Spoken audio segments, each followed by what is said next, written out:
É, é, e aí, pessoal, tudo bom com vocês? E hoje estamos aqui novamente para falar sobre o episódio 5 de Ryukendo, né?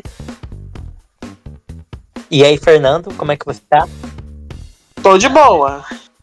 E esse episódio eu gostei bastante. Mano, eu perdi o começo, mas deu pra entender, o que foi tratado ali. Tipo, foi mais a relação do Kenji com a mulher lá, a Kumade. E nós que acabou de fazer a review de Gozi Undier, não tem como não associar os nomes, né? Pois é. Realmente. Mas provavelmente o dela tem outro significado, porque nas línguas, principalmente japonês, coreano e chinês, tem nomes que parecem ser o mesmo, só que eles são escritos com uma forma diferente que quer dizer outra coisa. Eu já vi isso. Uhum. Pois é. E nesse episódio tivemos muita ação, né? Porque realmente teve aquela batalha lá com o Yakimun, não é? Sim, mano. E você vê ali que ele é um inimigo à altura. Você vê que ele é daqueles inimigos que ele não tá ali só pra servir o mestre, só pra alcançar o objetivo. Ele tá porque ele quer lutar com alguém à altura dele. Igual já vimos tantas vezes. Sim, mano. E realmente ver como é que acaba sendo uma evolução assim, mais. E a gente vê que o poder da Kumade é limitado. Tipo, acabou praticamente ali. Sabe, ela não vai mais poder ajudar o Ryukendo em nada. Ela só vai brotar ali. Na verdade, um leve spoiler. Não é que o poder dela acabou, ele acabou por aquele momento, porque ela como ela mesmo diz, ela é uma aparição, quase que ali um fantasma. Então, tem uma quantidade de força que ela pode usar. E ali ela usou toda a força que ela tinha naquele momento para ajudar ele. Mas ela fica mais forte. Só para você saber, a gente vai ver assim no futuro que ela vai ajudar ele outras vezes. Eu achei tão engraçado o fato de que, como só ele consegue ver e falar com ela, todo mundo vê ele falando sozinho, pensa que ele tá doido. Pois é, eu vi, mano, realmente, cara, o final do episódio, o pessoal falando, esse cara é maluco, e eu acho que a Rin, né, ela vai meio que desconfiar e investigar quem é que o Kenji tanto fala, que aí vai ser um plot meio que doido. Eu gosto muito dessa coisa dela, porque eles trouxeram assim um diferencial, porque é algo que a gente nunca viu, né? Que é meio que ele é uma fantasma que faz parte quase da equipe, né? Porque ela tá sempre ali com o pessoal da SHOT, mas com o Kenji. Aliás, vai ter um episódio que ela meio que tenta bancar meio que copida ali com o Kenji e a Rin. Que isso, mano. Não, mas eu pensei que a Kumade, ela estivesse meio que apaixonada pelo Kenji. Pois é, não, é que no caso dela, você vê ali que ela tem uma aparência jovem, né? Acredito que ela faleceu tendo aquela idade mais jovem, em torno de 20 e poucos para 30 anos. Isso aí a gente vê até um episódio assim, meio que ele faz um encontro com ela, porque ela nunca teve um encontro. Eu acho muito fofo. Agora sim, falando do episódio, a gente já vê uma coisa da personalidade do Kenji. Ele é aqueles protagonistas que quer sempre enfrentar alguém mais forte, né, pra ficar mais forte. E isso é engraçado porque o dublador dele é justamente o dublador do Goku, que é esse personagem que quer sempre enfrentar inimigos mais fortes. Sim, rapaz, e tem uma forte referência ao Banjo de Build, o Banjo Ryuga. Sim, sim. E aí, você vê ali que ele é bem confiante, mas ali ele encontrou um inimigo à altura dele. Uhum, sim. E eu acho que que o Yakimoon, ele vai praticamente morrer, falecer, né? Eu acho que lá pro episódio 25, 29, por aí. Foi, agora eu fiquei nessa dúvida. A minha pergunta é... Nossa, nós já deu um spoiler aqui, né? Mas tudo bem. A minha pergunta é, será que isso já estava previsto na série? Ou foi uma coisa que eles mudou na hora? Porque o Yakimoon é daqueles personagens que você não precisa... É basicamente um ator. Você precisa só de um dublê de corpo. Que aí depois você só coloca a voz por cima. É igual com aqueles monstros. Mas pode ser mesmo coisa do roteiro. Porque a gente vê que depois chegam outros 2 vilões. Então eu acho que para não ficar tão saturado, porque afinal a gente não tem como no Sentai que é toda uma equipe de 5, 6 pessoas, né? Para os ajudantes. Uhum. O grupo de apoio. A gente tem ali, quem luta mesmo é o Kenji e o Fudô. E mais pra frente, isso aqui não é spoiler, porque muita gente sabe. Mais pra frente vai chegar um terceiro guerreiro. Sim, tipo, já é fato isso. Tipo, antes mesmo da gente começar a gravar essas reviews aqui de Shukendo, eu vi alguns vídeos, né, sobre esse tal guerreiro aí que praticamente é um daqueles guerreiros que acha que todo mundo é inimigo dele. Tipo assim, ó, tanto na parte dos vilões quanto na parte dos heróis. Tipo, quem atrapalhar ele. O famigerado só vem a nós. É aquele que não pode confiar em ninguém. Sim, tipo, se atrapalhar o objetivo dele, já é o inimigo. Sim, e você viu até que ele mandou uma mensagem, né? Achei bem legal isso. Achei bem legal. Aliás, a gente fala spoiler, só que a série esse ano ela fez 20 anos. E eu tenho uma regra, passou de uma década, pra mim não é mais spoiler, não. Então, se você não viu, lamento, mas já tem mais de 10 anos, pra mim não é spoiler. Mas vamos tentar não tirar assim de quem ainda vai assistir a série. Só que você vê ali que o Yakimoon gostou de lutar com o Kenji e viu um inimigo que pode melhorar. E eu vou te falar, eu gosto de vilões assim, vilões que apesar de ser do mal, eles têm uma honra de guerreiro. A gente vê muito isso, a gente viu muito disso em Power Rangers Força Mística, quem assistiu, que a gente vê ali que aquele guerreiro ali meio roxo, ele não luta com um inimigo que estiver desarmado ou ferido, porque ele diz que não tem honra em lutar contra alguém que não pode se defender. E eu gosto disso, que a pessoa que apesar de estar servindo as trevas, ele tem um código moral, um código de honra. E isso traz uma credibilidade maior assim para a obra. E você viu como ali a gente tem ali o pessoal ali da polícia que nossa, é tudo um bando de pateta. Tirando a Rin, todo mundo ali uns patetas, vamos falar a verdade. Sim, com certeza, rapaz. Com certeza. E eu acho que foram aquelas 2 garotas de novo que apareceram, né?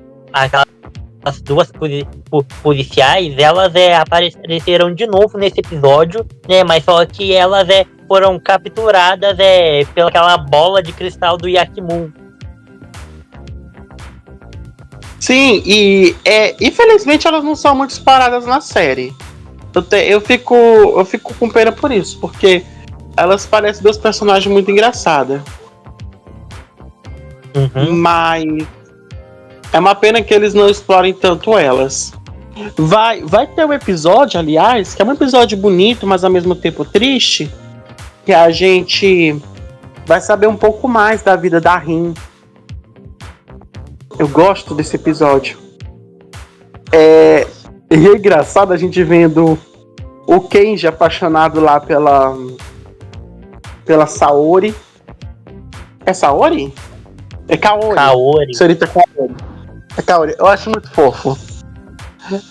Mas agora sim, falando do capítulo, eu gosto da luta.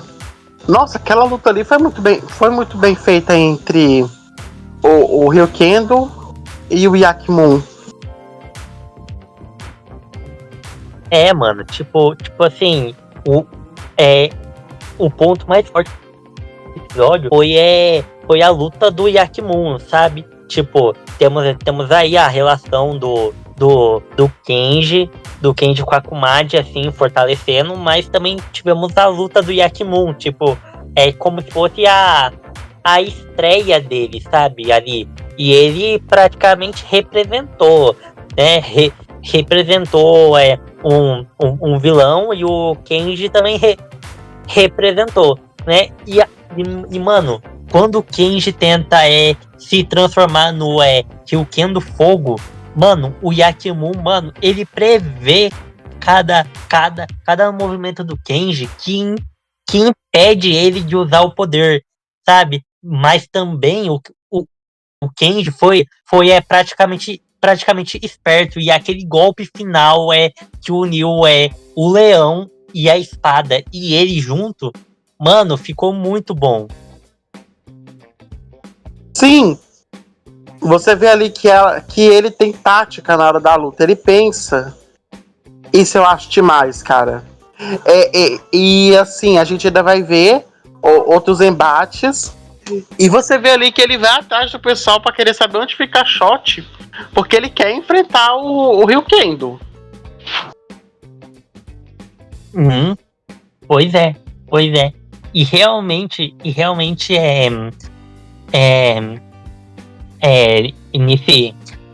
nesse episódio, como eu peguei ele do meio, né? Eu não sei se teve muitas cenas engraçadas, assim, tudo mais, né? Mas pelo visto praticamente esse episódio já valeu por conta da luz do Yakimun, assim, tudo mais, né? E realmente eu tô louco pra saber se a Rin vai conseguir descobrir quem é a mulher que o Kenji tanto fala. Sim, a Kumadi. A gente tem ali umas cenas engraçadas, você vê que a série ela tá indo bem, equilibrando o cômico com a luta séria. E isso é importante para atrair o público, para aprender assim o público. Você vê que é uma série bem pensada, eu digo novamente, que ela é uma série que não tinha um orçamento grande como é Super Sentai, como é Kamen Rider. Então, o que eles podem fazer? Eles podem caprichar no roteiro para fazer uma coisa bem feita. Isso eu acho da hora. Uhum. Pois é. Tipo assim, não tem muita coisa para comentar sobre esse episódio, né? Porque é só um repassezinho, assim, tudo mais. Eu meio que só peguei uma parte da lição, que o orgulho de ser um guerreiro, sabe, assim, sabe? Sim. Que é o orgulho do guerreiro, que é você enfrentar um inimigo à sua altura, e mesmo você perder, você se sentir bem com aquilo, porque você vê que ainda pode melhorar muito. O que é da cultura, assim, dos samurais, dos samurais do Japão. Uhum. Mano, tipo assim, eu não sei se teve outra outra lição em relação a Kumaji e o Kenji, né? Mas é isso, né? Tipo, é o orgulho. Pra mim, eu só consegui ver o foco mesmo na luta do Yakimun e tudo mais, sabe? E percebi que aquele feiticeiro lá maluco com certeza merece cair rápido, mano. Mano, eu não tô aguentando aquele feiticeiro. Ai, mano, mas ele só cai lá pro final mesmo. Mas se você não tá o quê? aguentando ele, ele só cai lá pro final. Mas se você não tá aguentando ele, espere os outros vilões pra tu ver se eles não são um bugante de salamargo, como diz os velhos. Mano, os vilões, cara, eu tenho certeza que depois disso que você falou, mano, com certeza eu vou me decepcionar com os vilões, né? Não, assim, os vilões são maus. Eles são do mal. Mas eu acho que você vai gostar.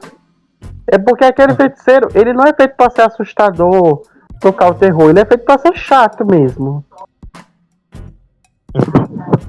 Pois é, tipo, esse é o único ponto ruim dos episódios que eu vi, tipo assim, porque uma coisa boa é os vilões, tipo que nem praticamente foi Ghost User. Metade da galera, 90% curtiu mais o plot dos vilões do que dos heróis. É tipo o oposto de Deca Ranger, onde o pessoal ama a equipe e detesta os vilões, porque ali não tem um vilão central. Então você gosta da equipe porque eles são carismáticos. Mas você vê ali em Ryukendo, eles criam os personagens que eles são carismáticos. Na minha opinião, eles são. Eu acho legal também porque vai ter um episódio centrado no Fudô, outro centrado um pouco mais na Rin. A gente vai saber uma coisa sobre o chefe lá da Shot, quando apareceu o terceiro. Cara, pra mim fica bem melhor quando o terceiro aparece também. Traz mais drama, mais peso pra trama. Bom, mas enfim, o episódio 5 é praticamente isso, né? Tipo, agora conta mais um pouco sobre a história do episódio, assim, tipo, pra ter uma base pra mim ficar atualizado do que acontece. Bom, a história é assim. O Kenji tá lá cochilando na Shot, a Rin implicando com ele como sempre, e o Yakimun, ele usa um transporte que parece com a lua cheia. Aí ele vai falar lá com aqueles velhinhos que vende salgado, vende aquela comida lá. Aí fala com as pessoas assim aleatórias. Ele sequestra um policial, depois outros, porque ele quer saber onde fica a Shot. E nesse meio tempo a gente vê o Kenji, quando aparece a Kumaji, ele pergunta até para o chefe lá da divisão quem é aquela mulher de branco, só que ninguém vê, só ele. Mas o curioso é que, apesar de não ver, eles sentem um cheiro diferente quando ela tá presente ali no ambiente. E o Kenji, ele tava já naquela vibe de que tava se achando invencível. Ele achou assim que tinha afugentado os monstros, porque já fazia dias que eles não atuavam. Tanto que é por isso que esse episódio é importante, porque mostra ali pra ele que ele precisa melhorar, ele precisa aprimorar as habilidades dele de luta e de armas. Ou seja, não ficar relaxado quando os inimigos estão quietos demais, né? Sim. E aí depois pega de onde tu viu. Ele encontra lá e vê que a Kumaji, ela existiu há mais de 100 anos e que ela é um fantasma. Ela ajuda ele ali. E aí temos aquela luta incrível. A gente, aliás, ainda vai ter outras lutas incríveis. Mas essa primeira é muito boa pra mim. Eu só não achei ela melhor do que foi do episódio anterior, porque teve aquela estética de luta no escuro. Uhum. Pois é.